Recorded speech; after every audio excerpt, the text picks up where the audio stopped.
This craft, the Nelsa B, was retired at the beginning of the year. She was the oldest registered trading vessel in the world. Moored next to her is a craft from the same era. The Falie, which has just retired, has the distinction of being the last trading ketch to operate from the Australian mainland. In their twilight years, the ketchers maintained a service between the port of Adelaide and Kangaroo Island, a distance of approximately 80 nautical miles. The work now has been completely taken over by the larger roll-on, roll-off ferry, Truebridge. Weekend magazine reporter Rick Teague was on board the Falie for one of its last voyages, and he examines the history of what's become known as the Mosquito Fleet.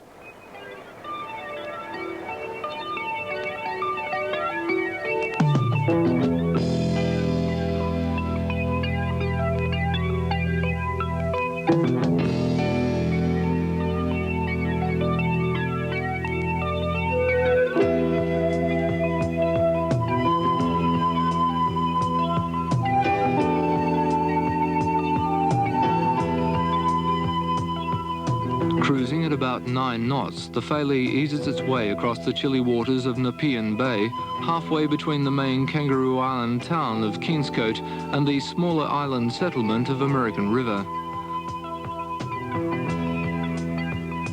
These days, the sails are seldom used, and when they are, it's to provide stability in the open sea. The power of the big diesel motor is sufficient to drive the craft and its heavy load of superphosphate.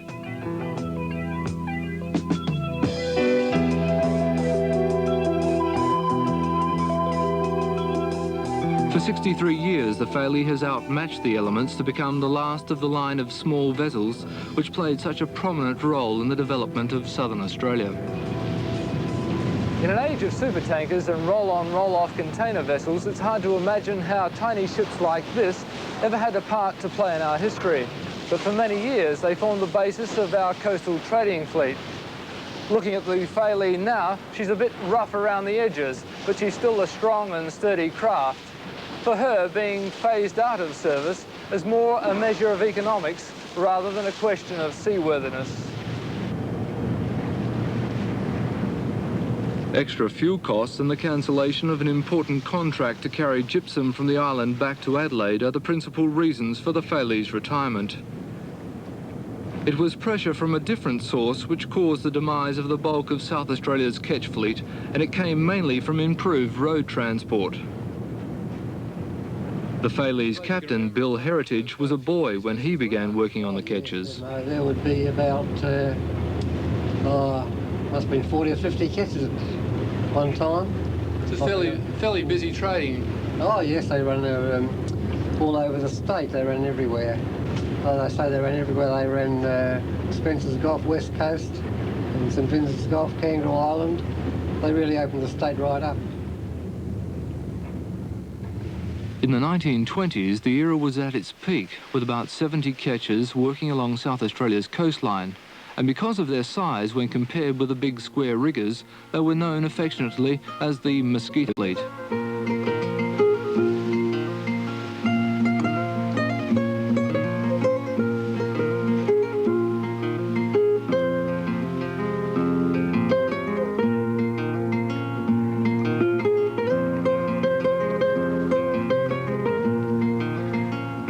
The larger ketches sailed to the more distant ports, while the smaller boats worked to the closer ports across the Gulf of St Vincent. Their task was to supply stores and equipment to the isolated farming communities and to carry wool and grain to the larger ports where it could be transferred to the big clipper ships for transport to Europe.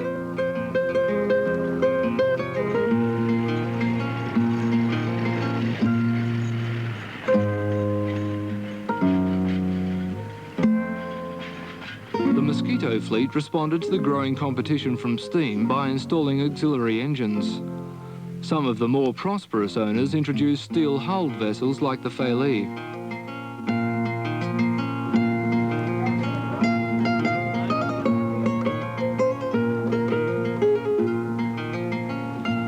The ketches loaded from the dozens of jetties which still dot the South Australian coastline.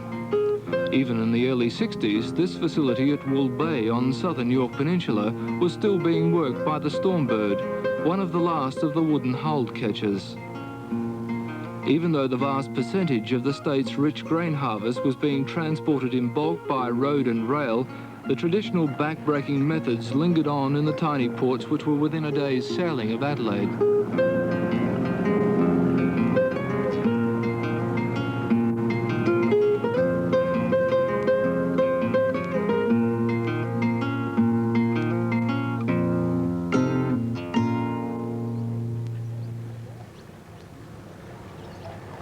The last wooden-hulled survivor of this colourful era was the Annie Watt. The 42-ton ketch was built in 1870 and was more than a century old when she was put into dry dock by enthusiasts anxious to restore her. Unfortunately, enthusiasm waned and funds for the ambitious project weren't forthcoming. Now beyond repair, the Annie Watt is destined to stay on dry land as a museum piece.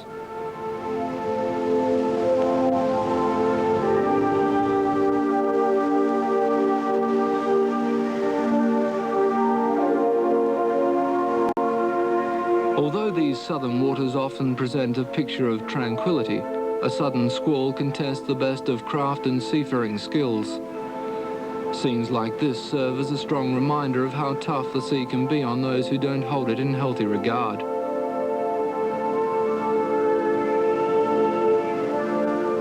This ketch, the Marara, went down in the mid-70s off Wardang Island in Spencer Gulf after losing such a battle with the elements.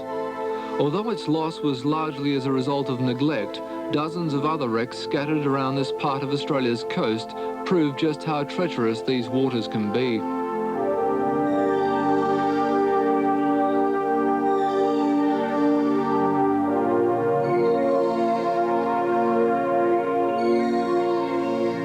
The days of sail ended quite suddenly for many who earned their living from negotiating the coastal trading routes.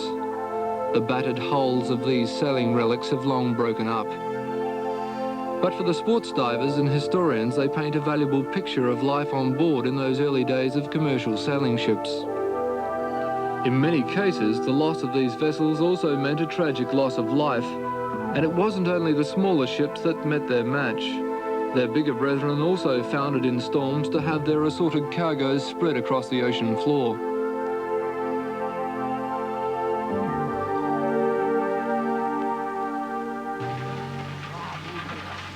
As in the old days, it's been the farming communities which have most needed the service of the ketches. At American River on Kangaroo Island, the crew go about the task of offloading one of the Falie's last shipments of superphosphate.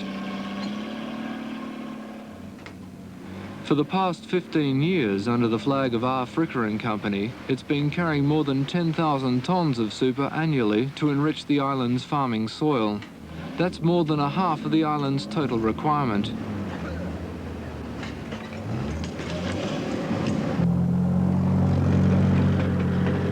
With the cancellation of the ketch service, the farmers here have grave doubts that the ferry Truebridge can meet with demands which peak when the ferry is at its busiest, coping with the summer influx of tourists from the mainland.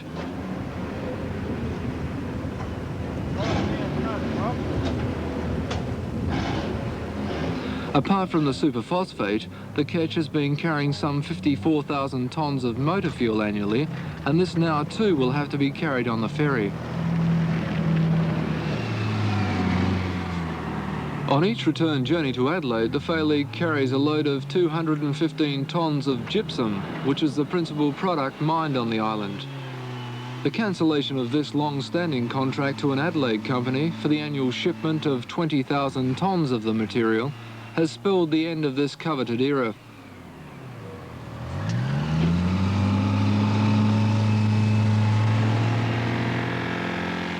Without the return load, the ketch service is deemed no longer profitable. For the company concerned, it's cheaper to get the gypsum from deposits now being mined on the mainland, just 1 hour's drive from Adelaide.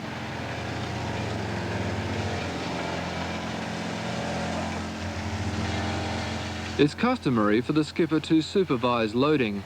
For the crew, it's a dusty business making sure the gypsum is spread evenly across the top of the hold for the hatch covers to fit tightly into place. On average, the trip back to Adelaide takes 10.5 hours, a considerable journey when one can cover the same distance by plane in just 40 minutes.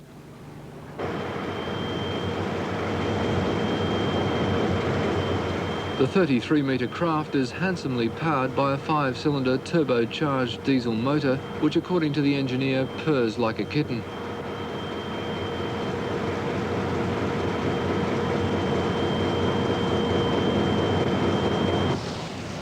In a very short time, the ketch clears the cove and heads into the open water of Backstairs Passage, a notorious stretch of water which separates the island from South Australia's Fleurieu Peninsula.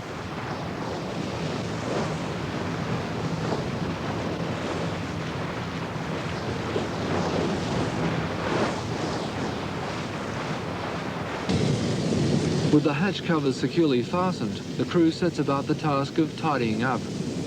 If the gypsum residue was left to lie about the deck, it would combine with the salt water to corrode the craft's steelwork. Built in Dutch shipyards, it was sailed out here under the name Holland True. The change of name occurred when the Dutch captain married an Adelaide woman called Falie. The ketch saw service in the Pacific Island campaigns of World War II as a supply ship. It also encountered the wild ocean waters of Bass Strait with regular trade runs to Tasmania. For the men who have sailed on the ketch, it's been a reliable all-weather craft. For many, the lifestyle has had a magnetic appeal. Oh, well, it's a good, clean, healthy outdoor life. Not too many hassles. I've thoroughly enjoyed it. Compared with other types of seafaring, has it been a tough existence? No, I suppose it would be compared with the bigger ships at times before the advent of wheelhouses. It was standing out in the open all the time in all kinds of weather. What was she like in the rough weather with a heavy load on board? Oh, very good. Very, very stable. Nothing to worry about at all. Very buoyant. Yeah. Bill, what do you remember most about your time on board this vessel? Well, there hasn't been anything really outstanding except when we used to run to Stenhouse Bay, and that's down, very close to the Orthorpes, and conditions used to be pretty hazardous sometimes, berthing in strong southeasterly weather in the summertime, and a big swell running in the winter time. I suppose you will view the passing of this service with a great deal of sorrow. Oh yes, it's been a great era. I'll be really sorry to see it pass. When the Falie goes, well, there'll be no small coastal vessels left at all. And what happens to you? Well, I'll retire. I've been trying to make my mind up for some time now to give it away, and now that's these events have made my mind up for me.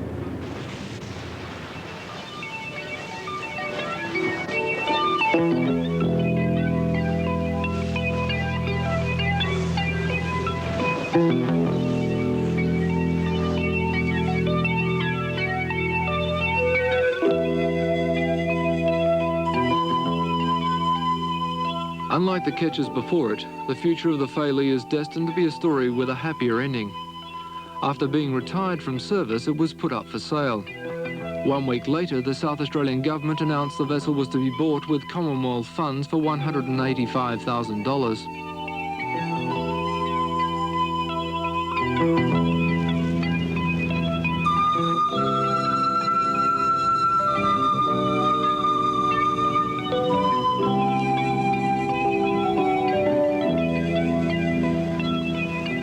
Plans are now underway to refurbish the old ketch in time for South Australia's 150th Jubilee celebrations in 1986, for which the Falie will be flagship. During the celebrations, the ketch will reenact the coastal grain trading runs, and in years to come will be used for maritime educational courses, marine research and sail training. This at least should ensure that an important part of our past will be more than just a memory.